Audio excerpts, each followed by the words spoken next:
Hey folks, good morning and welcome to another episode of Steelers Morning Rush. I'm Alan Saunders. Happy Monday, happy Victory Monday, as the Pittsburgh Steelers are atop the AFC North and free and clear 2 games ahead of the Cincinnati Bengals, and with a chance to move to 3 games ahead of Cincinnati this Thursday when they face the Bengals on Thursday Night Football. About as good of a first 5 games as you could have possibly expected for the Pittsburgh Steelers. Not only their record sitting here at 4-1 after 6 weeks, but also the way the rest of the division has just collapsed around the Steelers with injuries to Lamar Jackson and Joe Burrow sinking the Bengals and the Ravens. The Bengals seemingly, maybe permanently, as Burrow will miss a lot of time. Jackson I expect to be back, but the Ravens have dug quite a hole. They're now 1-5. This is an unprecedented opportunity for the Pittsburgh Steelers. And when you look at the way they beat the Cleveland Browns, I think it leaves something wanting in terms of taking full advantage of this opportunity.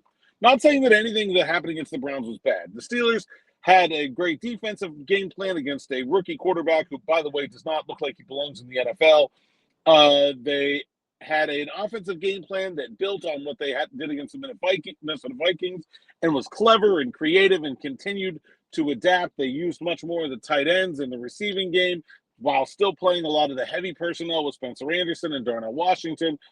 Nothing really bad happened. They had mostly a close-to-the-vest kind of game plan. They didn't put Aaron Rodgers in harm's way in front of Myles Garrett very often. They gave Broderick Jones a lot of help, and they did enough to not only beat, but fairly handily beat the Cleveland Browns. But it was also an offense that had 9 points in the first half, struggled in the 30-yard line area to keep continued drives, and 9 points in the first half is not going to win you playoff games against star quarterbacks. In each of the Steelers' last 3 playoff games, the defense gave up 21 points in the first half to Lamar Jackson, to Josh Allen, and to Patrick Mahomes. You have to be able to more reliably be explosive on offense. I'm not saying the Steelers did anything wrong, but it was a game plan it was very good for the Cleveland Browns that is probably not going to work in January. And I'm not sure they have the personnel right now to be a lot better than they are right now. They have a very young and very inexperienced offensive line. The hope should be that over the course of a season, they grow individually and collectively and are able to become a unit that the Steelers can lean on as a strength instead of work around as a weakness. But right now, it's clear they're still working around this offensive line, and that limits the amount of things they can possibly do.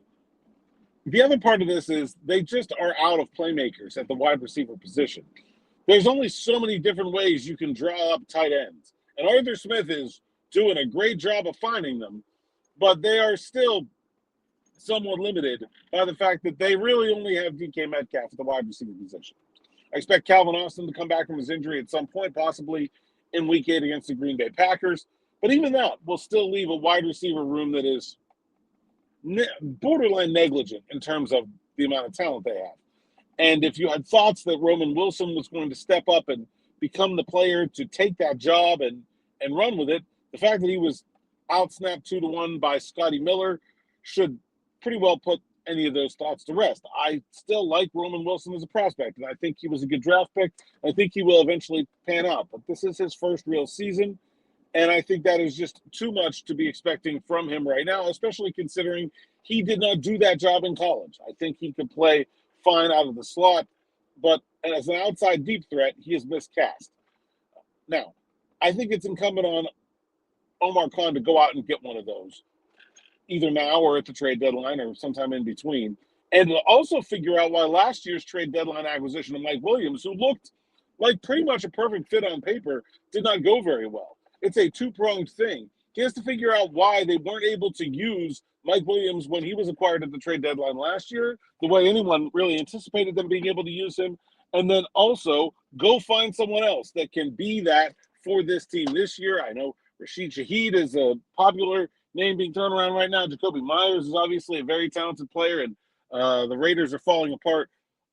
This opportunity is too rare for Omar Khan to let it go by without doing a little bit more to maximize this team's chances of becoming the kind of dynamic offense you need to have to win games decisively in January. And I think this game against the Browns proved and the way the rest of the division now 0-3, 2 weeks in a row, there's a real opportunity here the Steelers need to find a way to take advantage of. That's all I got for this morning on Morning Rush, and apologize for the late publishing. Had some technical difficulties with the website this morning. But head over to SteelersNow.com. I'll have a column that matches this video there as well. And we'll have Mike Tallman here coming up very shortly. Stay tuned for that. Me and Smitty on the afternoon drive at 6 o'clock. I don't know where that came from. As always, until then, thanks for listening. Thanks for watching, and we'll see you next time.